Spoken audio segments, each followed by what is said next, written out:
Assalamu alaikum. 7th class. Today is 4th May and your diary is parts of sentence.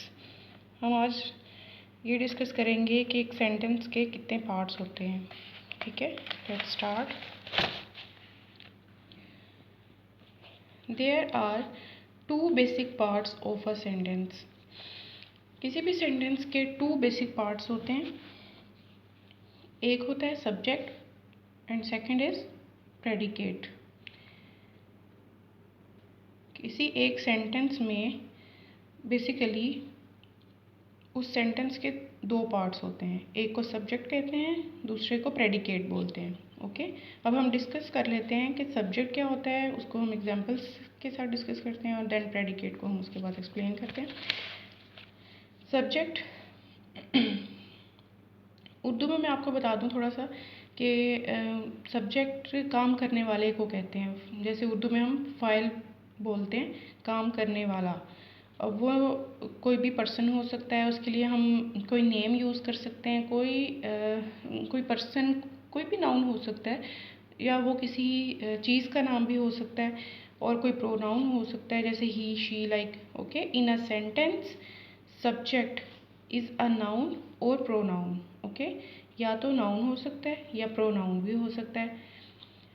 That is responsible for the action. यानी further हम sentence में जो action show करने जा रहे हैं उसके लिए वो रिस्पॉन्सिबल होता है.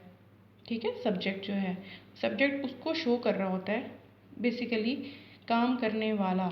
ओके, नेक्स्ट काम जो हो रहा है उसको करने वाला जो पर्सन है या कोई भी चीज़ है, वो स्टार्ट में जो हम लगाते हैं that is the subject. Example से ये आपको क्लियर हो जाएगा. देखें, Ali writes a letter. Ali writes a letter. Ali ख़त लिखता है. अब ख़त लिखने के लिए कौन रिस्पॉन्सिबल है? अली. काम यानी किसने किया? अली ने. Then Ali is subject. Okay, here Ali is subject. She weeps. वो रोती है. वीप्स रोती है, शी वो रोती है.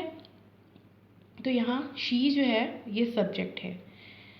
The children play in the ground. The children here is subject that is responsible, play in the ground. Okay,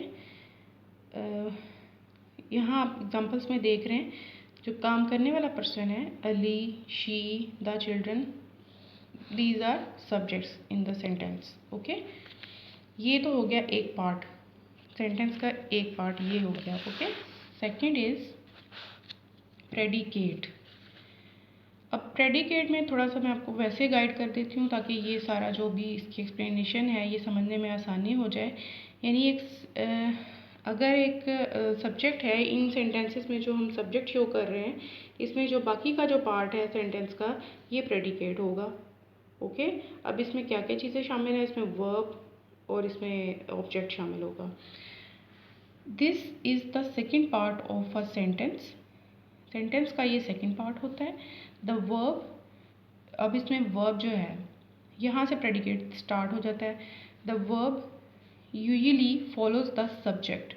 अब जो यानी सब्जेक्ट के आगे एक वर्ब होता है वो उसको फॉलो कर रहा होता है सब्जेक्ट को. एंड आइडेंटिफाइज एन एक्शन और स्टेट ऑफ बीइंग.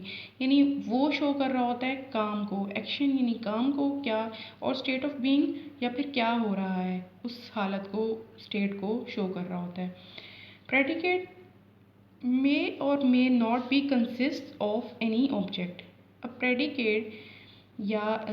प्रेडिकेट में एक तो वर्ब तो होता ही है, लेकिन ज़रूरी नहीं है, हो भी सकता है. मे और मे नॉट हो सकता है या फिर नहीं भी हो सकता कि उसके आगे कोई ऑब्जेक्ट भी आ रहा हो. Object mean on which action is done और टेक्स प्लेस. यानी ऑब्जेक्ट जो है जिसको हम उर्दू में मफूल बोलते हैं, जिसके ऊपर काम हो रहा होता है, उस वो हो भी सकता है ऑब्जेक्ट और या फिर नहीं भी हो सकता.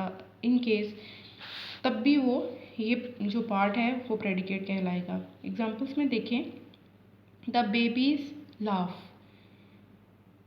This is predicate. Okay, second part of sentence. अब यहाँ पे आपको नेक्स्ट कोई ऑब्जेक्ट नज़र नहीं आ रहा.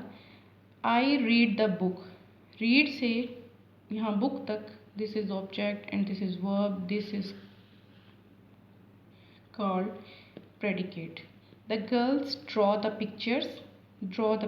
This is predicate, and these are babies, I and girls. These are subjects.